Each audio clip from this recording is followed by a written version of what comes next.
Prunelle, un podcast vidéo qui aborde le sujet du handicap visuel et de l'inclusion. Bonjour à toutes et à tous et bienvenue dans ce nouvel épisode. Aujourd'hui, nous avons le plaisir d'accueillir Jérôme Cavard. Alors, il nous a fait le plaisir de venir pour nous partager un bout de son histoire, mais également les joies et les défis qu'il peut rencontrer au quotidien. C'est ça. Alors, Jérôme, donc tu nous as écrit pour participer au podcast Prunelle. Qu'est-ce qui t'a donné envie de partager ton histoire ? Alors, ce qui m'a donné envie de partager l'histoire, c'est de me dire, voilà, on a l'occasion d'avoir un podcast dédié, on va dire, à la malvoyance, qu'on a très peu. Et puis, je trouvais important de venir, justement, pour partager un petit peu le parcours professionnel général et de ce qu'on peut vivre au quotidien, nous, malvoyants. Comment as-tu compris enfant que tu ne percevais pas le monde comme les autres? Alors moi c'est très difficile parce que je dirais que j'ai eu à 4 ou 5 mois, je sais plus exactement, un vaccin, la polio. D'accord. Donc après ça a fait une allergie d'après ce qu'on me disait. Donc en somme j'ai jamais vu comme il faut. D'accord. En somme je vois trouble. J'ai pas l'impression de voir trouble, mais c'est ça. Oui. Donc la vue, on va dire normale, si on peut dire ça comme ça, je sais pas trop ce que c'est. Après, je dirais qu'il y a des choses que je me suis rendu compte que j'arrivais pas à faire, mais donc l'école par exemple c'était difficile, il fallait que je sois devant le tableau. Ouais.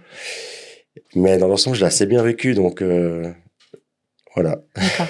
Donc si je comprends bien, en fait, c'est un vaccin qui a impacté en fait ton niveau de vision. Ouais, c'est un vaccin qui a la polio à 4 ou 5 mois, je sais plus exactement, mais donc en somme, j'ai jamais vu réellement bien. D'accord. J'ai pas eu, on va dire que voilà, j'ai jamais vu bien les choses, donc je peux pas vraiment dire ce que c'est la vue parfaite. Ouais. Et est-ce que depuis en fait du coup cet incident jusqu'à maintenant, est-ce que toi tu as perçu quand même une évolution dans ta manière de voir ou c'est resté plus ou moins quand même constant? Je dirais que j'ai la chance que que ça régresse pas déjà. Oui. Donc c'est stable. Donc c'est déjà bien. Oui. Et donc là du coup tu as des lunettes. On peut se demander est-ce que tu vois, est-ce que tu ne vois pas. Enfin quel est l'impact surtout en fait des lunettes par rapport au niveau de vue en fait. Alors moi c'est des lunettes filtres pour la lumière, que ça soit dehors. Alors, aujourd'hui il y a pas beaucoup de soleil, mais dedans ça peut aussi aider. Donc, ça me permet de reposer, on va dire, les yeux. Après, moi, vu le problème que j'ai, vu que c'est une atrophie du nerf optique, mettre des lunettes, on va dire, médicales, ça va me changer la vue. C'est plus à l'intérieur de l'œil. C'est vrai que si on me connaît pas, on se dit, il y a pas de problème. Oui, c'est vrai que c'est pas ça. visible. C'est ça. Donc ouais, ces filtres, ça me permet justement de pouvoir me reposer les yeux et surtout au contact de la lumière, que ce soit le soleil ou les lumières, on va dire, dedans. Et du coup, tout à l'heure que tu me disais en amont de l'interview que tu aurais une équivalence de 1 sur 10 en vision. Ouais, c'est ça. Est-ce que c'est pour les 2 yeux? Est-ce que c'est pour un œil en particulier? C'est pour alors je sais plus si c'est les 2, mais je pense que ouais. Alors moi j'ai plus, on va dire, à gauche, je sais plus exactement, et à droite, alors j'utilise très peu l'œil droit. D'accord. Je vois, hein, mais j'utilise beaucoup. Si je prends le portable par exemple, je vais utiliser beaucoup à gauche. D'accord. J'utilisais pas beaucoup l'œil droit, donc il m'avait caché, on va dire, l'œil gauche pour compenser l'œil droit, on va dire, voilà. Ouais, pour le solliciter. Ouais, c'est ça. Par rapport à ta perception et à l'environnement, quand tu arrives dans un lieu inconnu, que fais-tu en premier? Alors, quand j'arrive dans un lieu inconnu, j'écoute le bruit. J'essaie d'analyser s'il y a du monde. D'accord. Moi, par exemple, où je travaille, ils ont fait une soirée d'entreprise. On a demandé, parce qu'on est plusieurs malvoyants, mais on a demandé à visiter les lieux, même s'il n'y avait pas tout le monde dans la salle encore à ce moment-là. Donc, ça nous a permis un peu de centraliser les choses. Après, quand c'est un lieu inconnu, c'est difficile d'avoir la perception. Oui. Ouais, le bruit surtout. Le bruit. Et puis, après, si je suis avec des gens que je connais, après, j'ai un entourage qui est bien. Donc, ils sont assez vigilants par rapport aux yeux. Oui. Et puis, mon amie, ben, elle fait hyper attention à ça. Donc, elle me montre où sont les toilettes, où sont D'accord, oui. les sorties de secours, enfin, les sorties de... Voilà. Tu disais par rapport à ton événement professionnel, donc si j'ai bien compris, en fait, vous avez visité avant en fait, la C'est ça. réception ouverte pour tout le monde? Ok, Oui. pour s'imprégner des lieux, pour repérer. Voilà, les portes, les D'accord. sorties, Oui. les Oui, les toilettes. tables, savoir Voilà, vraiment ouais. à quoi être vigilant pour Alors, nous, pas. on avait une table pour nous, ça allait bien. Ah, Même une d'accord. serveuse Ah, dédiée super. pour nous. Ok. Donc, c'était parfait, ça. Donc, elle allait chercher à manger, à Mhm. boire. D'accord. Elle a assuré. Ah, super. Parce que c'est vrai qu'interpeller des serveurs Oui, alors quand il elle y a était un vraiment événement dédiée comme ça, voilà, ouais, ça elle était c'est. vraiment dédiée pour nous. Donc, effectivement, on voit que l'employeur a pensé à mettre Voilà, des dispositions. oui. Et d'ailleurs, par rapport à ton travail, est-ce que tu peux un peu nous en dire plus Ce sur que ce que je tu fais. fais, sur Alors, moi, je l'entreprise? travaille, l'atelier s'appelle Eleni et on fait D'accord. beaucoup pour l'horlogerie genevoise, des D'accord. assemblages. D'accord. Ok, donc c'est quand même aussi quelque chose de minutieux quand même. Enfin, comment se passe une journée classique dans ton travail, par exemple? Alors, quand on est dans le travail, ben c'est vrai qu'après, ben oui, il y a des trucs qui sont minutieux. Alors, moi, j'aime bien essayer, hein, même s'il y a des choses petites. Oui. Après, j'ai les moyens qu'il faut, mais parce que je me dis, bon voilà, on a un handicap, mais si on peut, Aller au-delà. voilà, moi j'en fais une force. Je me Ouais. dis, voilà, on a une difficulté, mais si on peut essayer, ben et que ça réussit, c'est une victoire. Bien sûr. Si ça réussit pas, moi je le prends pas pour un échec, Mhm. parce que je me dis, bon, on a essayé les Ouais, choses, c'est ouais, voilà, c'est totalement. important. Ouais. Donc, Quand tu dis on a les moyens d'essayer, qu'est-ce que tu entends par moyens? alors nous, ils nous ont mis, par exemple, le contraste pour la D'accord. table, elle était blanche. Mhm. Ah oui, Et pour bien voir les ouais, moi, objets, j'avais jamais effectivement. pensé à ça. Oui, comme quoi, hein, Comme quoi, effectivement. mais j'ai d'autres personnes malvoyantes parce qu'on est 2 ou 3 malvoyants dans le même atelier. Et certains, bah, ils ont dit oui, il y a le contraste. On a fait venir la BA qui est venue voir un petit peu. Et c'est vrai que la première chose qu'ils ont dit, c'est le contraste. Oui, Et c'est quand ils ont dit ça, ils ont dit oh, vous avez raison. oui, oui. Et c'est Mhm. vrai qu'on n'y avait pas pensé. Donc ils nous ont mis des tables bleues. Enfin, ils ont D'accord. mis c'est comme un scotch bleu, on va dire, et le contraste est meilleur. Donc, Mhm. ce qui fait que quand on fait des pièces ou un travail, ben, on a un meilleur contraste. Oui. Après, on a des chefs qui sont au top parce que je pense qu'ils ont bien compris le monde de l'handicap. Mhm. La BA les a formés, ils les ont plongés dans une simulation de Ah, la vue. c'est bien. Donc, ouais, je sais qu'ils n'ont pas laissé le choix. Ils ont dit bonjour messieurs dames, voilà, c'est parti. Donc, je sais qu'ils leur ont fait lire un arrêt de bus. D'accord. Ils leur ont fait aller commander à manger, Ah, super. lire les panneaux où t'as à manger et tout. Oui. Prendre le plateau, je pense. Et puis après, Mhm. je crois qu'il y avait il y avait des questionnaires, des questionnaires ou des questions qu'ils pouvaient poser. Moi, j'avais fait une présentation un petit peu de comment était la malvoyance. Mhm. Et puis, ben, ça leur a permis on va pas dire de se mettre à la place, mais de comprendre, Oui, de mieux de mieux comprendre. comprendre, voilà. Ouais. Ouais. En parlant de perception et d'environnement, est-ce que une fois, ça t'est déjà arrivé que ta perception t'ait déjà trompée? Et comment as-tu réagi? Moi, je sais que j'étais en vacances une fois, Mhm. il y a très très longtemps, et à Majorque, et ma perception. Alors, il y avait des parasols qui étaient un peu bruns. D'accord. Et ça faisait comme une bosse. Et je disais à ma maman, mais Ah. ça fait comme des chameaux. Elle m'a dit, c'est pas des chameaux, c'est C'est des mignon, parasols. oui. Donc, ça arrivait une fois. Ouais, D'accord. ouais. C'est chouette l'anecdote, elle est marrante. Par rapport à ton parcours scolaire, est-ce que tu peux nous en dire plus? Alors moi, j'ai fait l'école dans une classe d'adaptation parce que c'était compliqué pour moi dans une grande classe proche du tableau. Mhm. Après, des fois, c'était difficile de lire au tableau. J'étais assez proche, bon, pas collé au tableau, mais vraiment Oui. proche. Et puis, ben, des fois, pour écrire, c'est pas forcément évident. Après, je suis tombé dans une classe extraordinaire, hein, Mhm. qui était très solidaire, peut-être des fois trop, comment on pourrait dire, Trop. bah, ils étaient beaucoup, ils se souciaient beaucoup de comment ça allait. Mhm. Après, moi, j'avais des copains, on va dire que, par exemple, quand t'allais au tableau ou que c'était difficile à recopier au tableau, j'avais un copain qui me faisait toujours des photocopies. Ah, c'est Ça chouette. permettait de suivre, Le cours. de suivre le cours. Ouais. Donc ça, c'était à l'école. C'était à l'EFP Conche, ils À appelaient ça. l'EFP Ouais. Conche. Ouais. D'accord. Et par rapport après aux examens, ça n'a pas été Alors après, compliqué? j'ai fait 2 ans à Conche. Et ensuite, j'ai fait une 3e année à Saint-Gervais parce qu'il n'y avait pas de deuxième année, il y avait pas la 3e année Année. là-bas. Et Mhm. après, je suis parti à Yverdon. D'accord. qui s'appelait le Repuy, donc c'est une formation. Mhm. Et je me suis lancé, tout étrange que c'est, malgré la malvoyance, dans une formation de mécanique de précision, Ouais. avec les moyens auxiliaires qu'il fallait, hein, des monoculaires, des loupes. Hmm. Et puis, ça fait, je crois que c'est une formation élémentaire qu'ils ont donc sur 3 ans. D'accord. Et puis voilà. Super. Et qu'est-ce qui t'a donné envie de faire de la mécanique? Alors, je sais pas, au début, j'étais sur l'horticulture. D'accord. Et puis après, la mécanique de précision, moi, je trouve intéressant parce qu'on part d'une petite pièce et puis on arrive à faire quelque chose de bien. Hmm. Donc, après, là où je bosse, c'est un petit peu de la mécanique, mais j'entends,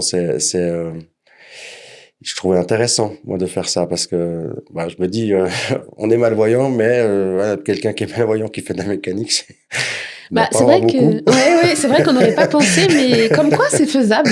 C'est Voilà. faisable, donc. Après, il y a les moyens qu'il faut. Hein, Oui, bien sûr. Voilà, c'est ça, mais.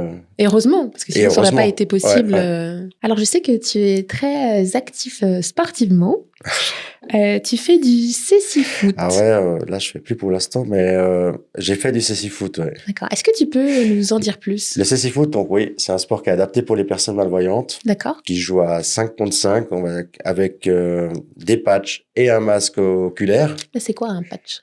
Donc, c'est comme des sparadraps. D'accord. Voilà. Ah oui, ok, d'accord. Voilà, c'est comme des sparadraps. Et plus des tapes ils mettent 2 bandes, on va dire, en dessous des sparadraps. Plus un masque oculaire parce que t'as des non-voyants, donc faut que ça soit sur le même pied. Nous, on voit un petit peu. Oui, sur un pied un peu d'égalité. Voilà, faut que ça soit sur le même pied. Mhm. Donc, c'était codifié par des Espagnols. Donc, ça jouait à 5 contre 5. Ok.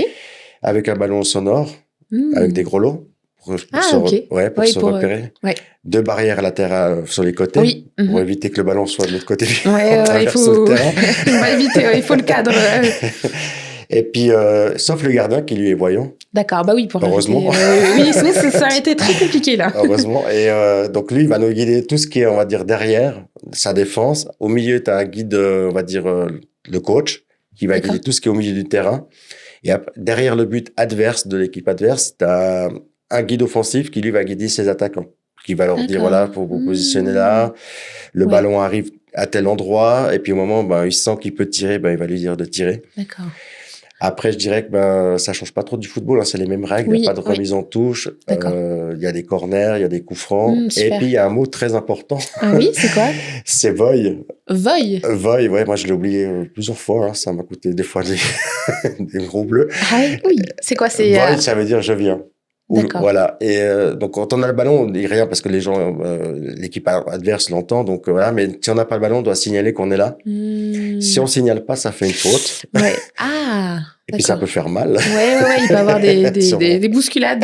C'est ça. Et puis ouais, c'est ça. C'est surtout ça les bases du cécifoot. Ah, ça demande de l'attention parce qu'il faut être vigilant. C'est une quinquogonie, comme on dit. Ouais, faut être rapide aussi parce que le ballon, il peut être pris. C'est ça. Faut être rapide. Ouais, attentif, écouter. Totalement. Et du coup, une partie dure combien de temps? Elle dure 2 fois 15 minutes. 2 fois 15 minutes. 2 fois 15 minutes. Et il y a du coup un club, il y a une équipe suisse. Il y avait l'équipe nationale, ouais. D'accord. Ensemble, c'était pas difficile de rentrer en équipe nationale parce qu'il y avait avec nous. Mais, ouais, l'équipe nationale, on a été joué en Belgique, on a été joué en Pologne, on a été joué en France, on a été en Suède. Et du coup, tu as été champion d'Europe. Alors, du coup, on a été champion d'Europe, ouais. Pour toi, qu'est-ce que ça change ou qu'est-ce que ça ne change pas? Alors, moi, ce qui a changé, je dirais, on est parti de rien. Donc, je pense que c'était une grande fierté pour tous. Bien sûr. De se dire, voilà, on a construit quelque chose. On n'avait pas grand-chose, on va dire, au début. On n'avait pas forcément les moyens. Et puis, le résultat a payé parce qu'on est arrivé en Suède. Et puis on s'est dit, c'était l'occasion de faire quelque chose et on l'a fait. Ouais. Donc je pense que c'était une grande fierté pour tous, pour moi en particulier, mais je pense pour tout le monde, de se dire, tout le travail qu'on a fait, il a payé. Ouais. On est arrivé au bout. Ouais. Non, c'est chouette. Et je pense que là, ce qui change pas, c'est qu'on est resté tel quel. Voilà, on a été champion d'Europe, mais j'entends après, c'est naturel. C'est vrai qu'il y avait cette fierté, mais on est resté bien. On est resté humble, on va dire. Ouais, non, c'est bien, c'est bien. Et qu'est-ce que ce sport t'a appris sur le plan collectif? Alors moi, le cécifoot m'a appris à jouer ensemble. On était tous des malvoyants, donc avec un parcours différent, mais à se connaître, à s'écouter, à se respecter, je dirais, Ouais. et puis à construire quelque chose de magnifique, je pense. Une belle histoire. Tu nages aussi Et je nage. Alors ouais, j'ai fait beaucoup de choses. J'ai nagé dans un club valide, après avec Handisport Genève. Je suis rentré jusqu'en équipe nationale aussi, Super, d'accord. où j'ai fait des championnats suisses, j'ai fait des championnats internationaux. Et par rapport à la nage, à l'eau, qu'est-ce que l'eau t'apporte que la terre ferme ne te donne pas? Alors moi je dirais l'eau, ben le fait d'être dans l'eau, je pense qu'on oublie un petit peu les soucis qu'on a, qui sont voilà, la malvoyance. Les obstacles sont pas forcément les mêmes. Faut faire attention au mur, mais j'entends il y a peut-être moins d'obstacles dans la terre, dans l'eau que dans la terre, sur terre. Et je dirais ben on se ressource dans l'eau, donc on est comme un poisson dans l'eau. C'est chouette, c'est vrai. Et par rapport au vélo, du coup, tu es membre de l'association Top Niveau, donc tu fais du vélo tandem. Tu as eu un des défis en 2025 qui était de gravir le mont Ventoux. Oui. Pourquoi ça a été le mont Ventoux, ce défi? Est-ce que tu as réussi? Et comment ça s'est déroulé pour toi? Alors, le Mont Ventoux, c'est quelque chose. Alors, je suis le Tour de France régulièrement, j'essaie de voir. Et D'accord. puis, je me suis toujours dit, le Mont Ventoux, c'est quelque chose d'extraordinaire. Il y a rien quand on arrive en haut. Et donc, on voyait ça à la télé et on l'a vu aussi en vrai. Mon guide, il m'a tout décrit. Donc, il m'a dit, je te décris pas beaucoup de choses parce qu'il n'y a pas grand chose à voir. Et puis, ça a été un défi. Je me suis dit, bah, quand on a fait ça avec la Franco-Suisse, donc, la Franco-Suisse, c'est moitié français, moitié suisse. D'accord. Et l'organisateur qui a organisé cette Franco-Suisse vient de la région là-bas.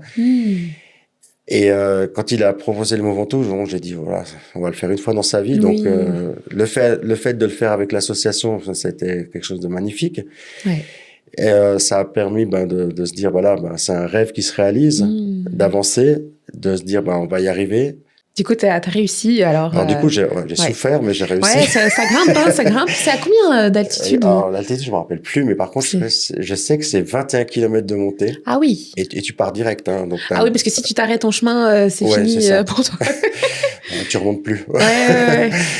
Et puis, il y a un observatoire en haut, donc on se dit, plus on se rapproche, plus vraiment, on voit en permanence l'observatoire. Donc, je dis, on n'est pas loin, mais finalement, c'est pas vrai. J'ai l'impression qu'on n'y arrive pas.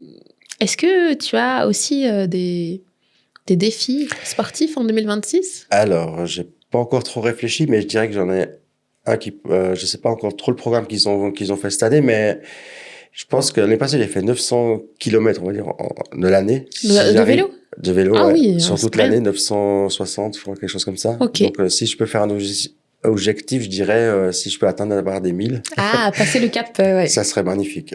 D'accord. Mais du coup, tu pédales de manière régulière? J'ai fait une sortie pour l'instant, mais bon, le temps n'est pas encore au top. Oui, la météo. Fait une sortie là dans la région de Genève. Alors là, plus dans ta vie un peu de tous les jours, qu'est-ce qui te mobilise le plus dans le quotidien? Ah voilà. Moi, je pense que ce qui est important, c'est de faire les choses. Même si on est malvoyant, de se dire on est capable de faire certaines choses. Pas tout, mais la majeure partie, je pense qu'on y arrive. Ouais.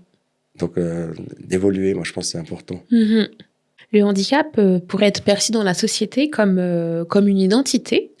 Qu'est-ce que tu en penses de ça? Alors moi, je pense que le handicap, il fait partie de la vie des personnes, mais on ne doit pas on doit pas s'apitoyer, on va dire, sur le handicap. Moi, je me dis, je suis malvoyant, donc, mais après, je suis pas que malvoyant. Voilà, je travaille, je fais du sport. J'ai plein de défis, j'ai envie d'avancer. Donc, je me dis, c'est ça qui est important. Par rapport au handicap visuel, c'est vrai qu'on peut, en tout cas, avoir des stéréotypes, des préjugés. Surtout quand on n'a pas un pied dans le milieu du handicap, que ce soit parce qu'on n'est pas concerné ou parce qu'on n'a personne dans notre entourage. Qu'est-ce que tu aurais à dire par rapport à ça? Moi, je pense que les gens, c'est même pas, ouais, ils ont des préjugés, mais je pense qu'ils n'ont pas la connaissance non plus des fois. Donc ils se disent, ils osent pas peut-être poser les bonnes questions ou venir nous voir pour dire, pour parler un peu de tout ça. Donc ou d'aider. Peut-être de se dire, tiens, peut-être il ou elle a besoin d'aide. Peut-être qu'ils ont peur, ou peut-être qu'ils se disent, peut-être nous envoyer balader, peut-être qu'ils n'ont pas besoin de nous. Je pense qu'ils connaissent pas suffisamment. D'accord.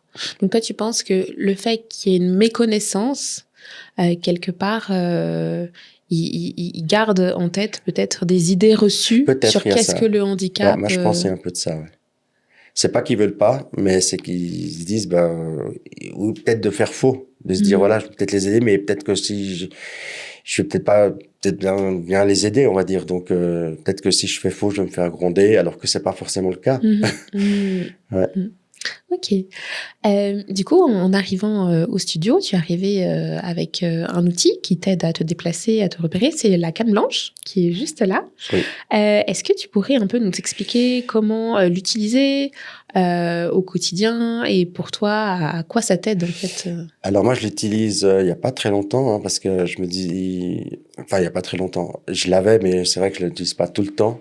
Mais je dirais que parce que des fois il y a le regard des gens, comme on disait, tu vois, il y a les gens me disent, tiens, il voit bien, mais finalement, pourquoi il a la canne? Ouais. Il suffit qu'on sorte le portable, ils vont dire, oh, mais finalement il a la canne, mais il voit son portable. Après, on a été formés par rapport à tout ça, avec l'association du Ben Aveux qui font un boulot magnifique, hein, Oui. et donc ils nous apprennent à conduire la canne, enfin à conduire, à l'utiliser. À l'utiliser, ouais, je sais par exemple, si on est à droite, il faut que le pied gauche soit, si la canne est à droite, le pied gauche et Oui, un d'accord, alterne. c'est Voilà. en opposé. Voilà. À monter les escaliers, à descendre les escaliers. On est obligé d'avoir les cours parce que là, ils payent ça. Mais donc, si on n'a pas les cours, il n'y a pas, voilà. D'accord. Et je dirais, par rapport à ce que tu me disais, ce qu'elle m'apporte, je pense qu'il y a une sécurité qui se met. C'est important. Oui. C'est vrai qu'au boulot, moi, j'utilise très peu. D'accord. Elle est avec moi, mais j'utilise très peu parce qu'il y a tellement de monde et puis pas tout le monde fait attention à ça. On met la sensibilisation, mais tout le monde, voilà, il y en a qui on va dire qu'ils s'en foutent, mais ils sont un peu moins vigilants. Ils sont peut-être moins vigilants. Ouais. Par contre, dans la rue, oui, moi, j'utilise de plus en plus. Parce que oui, ça permet d'avoir une sécurité, ça permet que les gens ils se disent tiens, il a quand même une difficulté, mais il y en a qui vont être réactifs, on va dire à ça. Ça permet d'avoir plus d'assurance, à mon avis, pour moi. Oui. Et puis de se sentir bien, on va dire, par rapport à tout ça. D'accord. Tu disais que par rapport à ta formation de la canne, par rapport à monter et descendre les escaliers, pour illustrer un peu cet apprentissage, la canne, comment tu la positionnes Alors, si je sais pas. Alors, par exemple, si je descends les escaliers, je vais la mettre un petit peu en avant, en biais. En biais de toi, sur le côté. Ouais, sur le côté. Et puis ça va me permettre de poser. Après, moi, je regarde même pas les escaliers parce que je vais faire ça sur la première marche. Je vais analyser déjà la marche, si elle est haute, si elle est basse. Oui. Mais tu la poses du coup je la pose. Tu frôles. Ouais, je la pose. Ensuite, je la fais descendre un petit peu la première marche pour savoir justement si elle est la haute. Hauteur. Voilà, la hauteur, la largeur aussi. Ah oui, d'accord. Donc tu balais quand même. Ouais, voilà. Puis une fois que je sens on va dire que c'est bon, là je mets le bras, on va dire, sous le côté pour descendre. Et puis après, ça va descendre.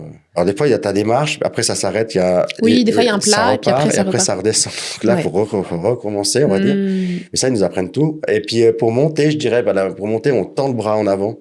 D'accord. La même chose, on analyse voilà. Okay. On analyse la hauteur de la marche et la largeur, on va dire. Puis après, on tend le bras en avant. Et puis avec la canne, on monte à chaque fois. D'accord.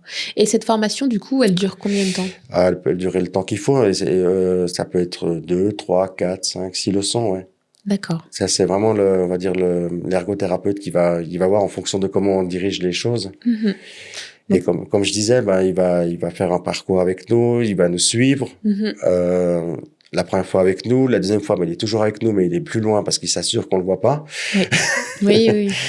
Et puis là, et après, étape par étape, il va nous donner un endroit. On peut utiliser GPS et tout. Et puis, il va nous retrouver directement à l'endroit, alors qu'il nous a suivi tout le trajet. Hein. D'accord, oui. Voilà. En fait, c'est du point A au point B pour assurer la sécurité. Il est quand même de manière un peu plus reculée. Mais du coup, il y a vraiment la mise en pratique de la canne en situation en extérieur. Il y a ça. Puis, ce qui nous apprend aussi, c'est par exemple, s'il y a un carrefour. Donc, avant de traverser aveuglement, on va dire, d'analyser le bruit, d'où viennent les voitures, de où elles viennent, si elles tournent pas. Oui. Et puis après, ça peut prendre du temps. D'accord.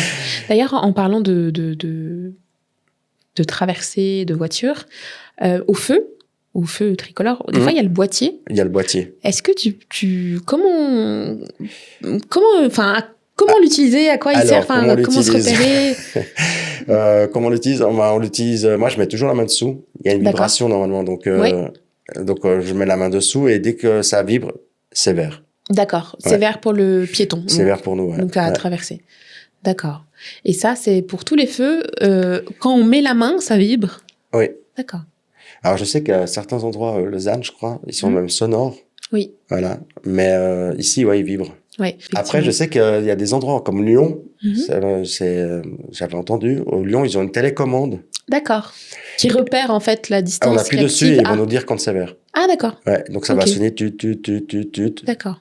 Et puis là, tu peux traverser. Ouais. Donc, moi, j'ai une télécommande, mais c'est pas pour les feux, c'est pour les bus. Ah, et comment ça pour les bus? Par exemple, tu appuies sur la télécommande et puis ça va te dire, par exemple, le bus 7 va arriver dans 3 minutes.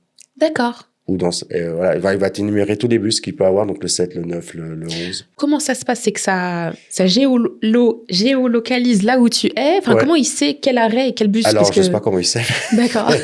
Mais en tout cas, moi, je le fais au boulot parce que moi, je suis à Plan-les-Ouates, donc des fois, je le fais au boulot. Donc, il y a la petite machine qui est en haut, l'écran, on va dire. Ça marche quand il y a l'écran, surtout. Ah, en fait, c'est lié à l'écran, en fait. D'accord. Ouais, ça marche quand il y a l'écran. Donc, il suffit, on appuie dessus, puis par exemple, dire le 15, au départ, donc 3 minutes. Et du coup, par rapport à cette télécommande, ça indique aussi quand le bus a du retard, par exemple? Non, ça indique pas. Bon, peut-être à l'avenir. Peut-être à l'avenir. Ouais. Peut-être à l'avenir. Et par rapport peut-être au CFF, est-ce qu'il y a quelque chose qui Alors, au CFF, existe? moi, j'ai une application qui s'appelle CFF Inclusif, je crois que c'est ça. D'accord. Inclusif, ouais.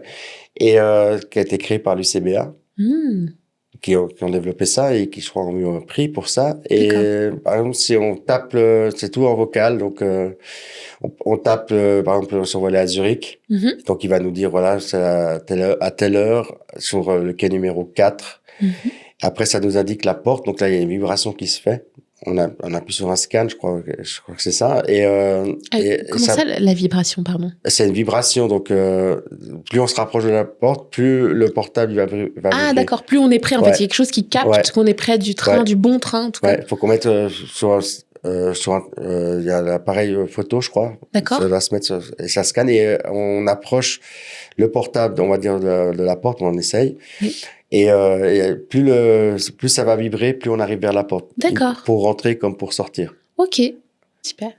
Et est-ce qu'il y a d'autres outils comme ça qui t'aident qu'on ne connaîtrait pas, peut-être? Alors moi, j'ai des loupes, des loupes traditionnelles, parce que, vu que les lunettes, ça va pas forcément m'aider. Je dirais. Donc après, j'ai un monoculaire, c'est une petite jumelle. Alors je l'ai pas sur moi non plus, mais c'est une petite jumelle, par exemple, pour lire les rues ou comme ça. Ah, d'accord. Ouais. Ok. Qui a grandi de mien, je crois que c'est 8x20. D'accord. Enfin, c'est bien pratique. Il y a plein de moyens. Même le portable. Maintenant, t'as les voice-over, t'as plein de choses. Donc, t'as l'agrandissement. Voice-over, c'est une synthèse vocale. D'accord, oui. Ok. Je sais que pour Apple, c'est ça. Et puis pour Samsung, c'est Talkback. D'accord. Okay. Donc c'est vrai que le téléphone, du coup, c'est un outil très important que tu utilises tous les jours. Ouais. Puis moi, je trouve qu'Apple, ils ont, on va pas faire leur pub, mais ils ont bien développé par rapport à l'handicap général, par rapport à tout ça. Et c'est vrai que il y a le voice-over, il y a l'agrandissement, il y a des loupes. Ouais. Alors je sais qu'il y a le braille, on peut mettre. Aussi moi, je sais pas lire ça, mais. D'accord. Ah ok. Je sais pas du tout. Ouais. Je sais qu'on peut mettre en braille, puis t'as la ligne braille, je crois, dessus, il me semble. Ok. Et, ouais. Alors, dernière question. Qu'est-ce que pour toi, Prunelle? Alors pour moi, Prunelle, je trouve que c'est l'opportunité de donner la parole à des personnes malvoyantes et non-voyantes, de parler de l'inclusion, qui est très importante à mes yeux. Et puis, on a une chance incroyable de pouvoir le faire, parce que voilà, je me dis, on peut raconter notre histoire, notre vécu, des anecdotes. Enfin, il y a plein de choses. Et puis, je tenais à te remercier pour l'émission et tout, toute l'équipe. Et puis, souhaiter une bonne continuation pour la suite, pourvu que ça dure. Et puis voilà, moi, c'était important de venir. Merci d'être venu. Merci pour ce témoignage, Jérôme. Je vous invite à partager cet épisode et à bientôt pour une nouvelle rencontre. Au revoir.